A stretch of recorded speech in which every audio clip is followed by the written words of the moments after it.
تاج الشریعہ دعوت اسلامی کا سپورٹ کرتے تو پھر اہل سنت میں جو ہے سارا اتفاق ہوتا۔ تو یہ آپ کی پرسنل رائے ہے جو آپ نے ای میل میں لکھی ہے کہ کاش ایسا ہوتا کہ تاج الشریعہ نے دعوت اسلامی کو سپورٹ کیا ہوتا ہے، سپورٹ کرنے کی بات کرتے، خلاف نہ کوئی بات کرتے تو شاید اہل سنت میں اتفاق ہوتا۔ تو اتفاق ایسا نہیں ہوتا،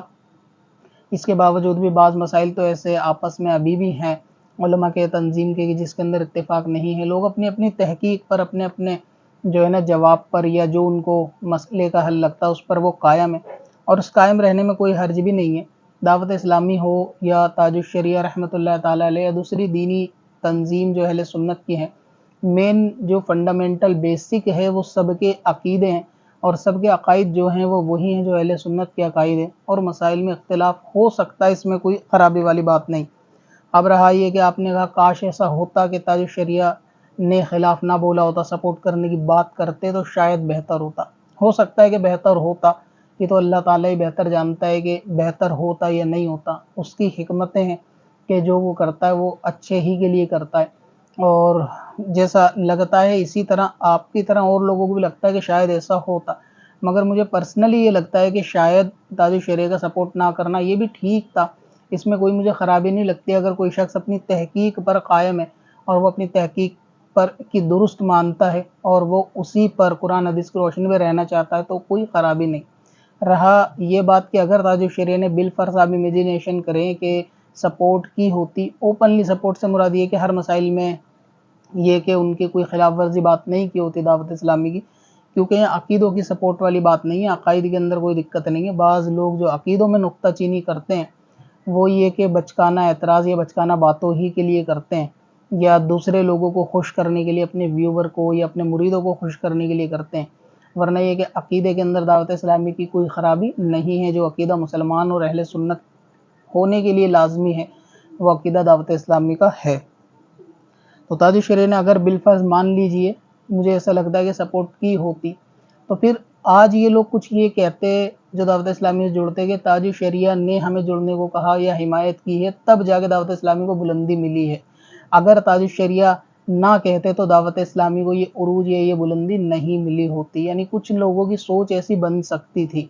تو اللہ تعالیٰ بہتر جانتا ہے کہ دعوت اسلامی کی دعوت اسلامی کی جو سارا محنت اور بلندی کا کریڈٹ ہے وہ بندے پھر کہیں اور ٹرانسفر کرتے کہ اگر وہ سپورٹ نہ کرتے تو شاید یہ عروج اور بلندی نہ ملتی، لوگ ایسا تصور کرتے۔ تو یہ بہتر ہوا کہ تاج الشریعہ نے اوپنلی نہیں سپورٹ کیا اور اللہ تعالیٰ نے پھر بھی دعوت اسلامی کو عروج دی، اس کو بلندی دی۔ یعنی دین حق کسی بھی ایک تنظیم کا یا کسی بھی ایک پرسنالٹی کا محتاج نہیں ہے، بلکہ اللہ تبارک و تعالیٰ جس سے جس قدر اور جس طرح سے دین کا کام لینا چاہتا ہے وہ لیتا ہے، اور جس کو بلندی دینا چاہتا ہے وہ دیتا ہے۔ اگر اللہ تبارک و تعالیٰ کی ذات کسی کو بلندی دینا چاہے تو سب ہی اس کے خلاف ہی ہو جائیں، اس کے باوجود بھی اس شخص کو یا اس تنظیم کو عروج مل ہی جائے گا، اور اگر جس کو اللہ تبارک و تعالیٰ عروج نہ دینا چاہے تو سب تنظیمیں اس کو سپورٹ کرنے میں لگ جائیں، اس کے بعد بھی اس کو عروج نہیں مل سکتا، بلندی نہیں مل سکتی۔ تو مجھے ایسا لگتا ہے کہ شاید ایسا ہوتا کہ اگر تاج الشریعہ رحمۃ اللہ تعالیٰ علیہ ان کو سپورٹ کرتے تو لوگ کریڈٹ دعوت اسلامی کی تمام محنت اور جو مبلغ محنت کرتے ہیں یا جو بھی ہے وہ سب کریڈٹ کہتے ہیں کہ وہ سپورٹ کی وجہ سے دعوت اسلامی بڑھی ہے۔ اس لیے نہ سپورٹ کرنے کے باوجود بھی دعوت اسلامی کا بڑھنا اس بات کی دلیل ہے کہ دین کا کام اللہ تعالیٰ جس سے چاہے وہ لے، چاہے وہ دعوت اسلامی کی تنظیم ہو یا تاج الشریعہ کی یا کوئی اور سنی تنظیم ہو، جس سے جتنا چاہتا اللہ تعالیٰ دین کا کام لیتا ہے۔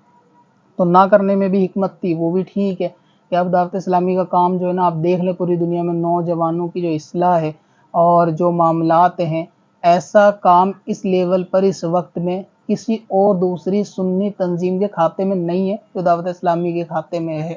اور جو دعوت اسلامی سے پوری دنیا میں کام اللہ تعالیٰ نے لیا ہے وہ اور کسی تنظیم کی رسائی تک بھی شاید وہاں نہیں ہے آج کے دور میں۔ اور یہ بات جو ہے نا مخالف بھی سر جھکا کر مانیں گے کہ ہاں اس لیول کا کام کسی اور دوسری تنظیم پر نہیں ہے۔ اب ظاہر ہے کہ اللہ تبارک و تعالیٰ کی مدد کے بغیر کیا اہل سنت کا کام اتنا ہو سکتا ہے؟ چاہے آپ ان کی ٹیکنالوجی کا کام لے لیں، آئی ٹی ڈپارٹمنٹ کا، یا پھر ان کی تحریری کام لے لیں، یا مترجم والا ان کا کام لے لیں، ان کے شعبے کا، کتابوں کو ٹرانسلیٹ کرنا، پرنٹ کرنے کا کام لے لیں، مکتب کا کام لے لیں،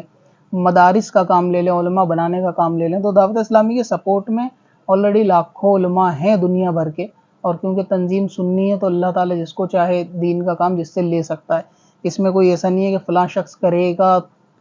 کوئی تائید کرے گا تب جا کے وہ دین کا کام ہوگا، یا کوئی تائید نہیں کرے گا تو دین کا کام رک جائے گا، ایسا نہیں ہے۔ تو اس بات کی نشانی ہے کہ اللہ تعالیٰ جس سے چاہے وہ دین کا کام لے سکتا ہے۔ تو مجھے تو اس میں کوئی خرابی نہیں لگتی، مجھے تو لگتا ہے کہ ٹھیک ہے، دعوت اسلامی کو تاج الشریعہ نے سپورٹ نہیں کیا تو بھی ٹھیک ہے، کیونکہ دعوت اسلامی کا عروج بھی پھر ان لوگوں کے لیے یہ سبق ہوگا، یعنی یہ جو مخالف لوگ کمنٹ کے اندر بولتے ہیں دعوت اسلامی کو کہ دین جو ہے کسی ایک شخص کے اوپر ڈیپینڈ نہیں رہتا، تو اس لیے اگر ایک ہوتے تب بھی دوسرے مسائل کے اندر اختلاف ہو سکتا تھا۔ تو آج دعوت اسلامی کا لوگ کریڈٹ لے لیتے، بہتر ہے کہ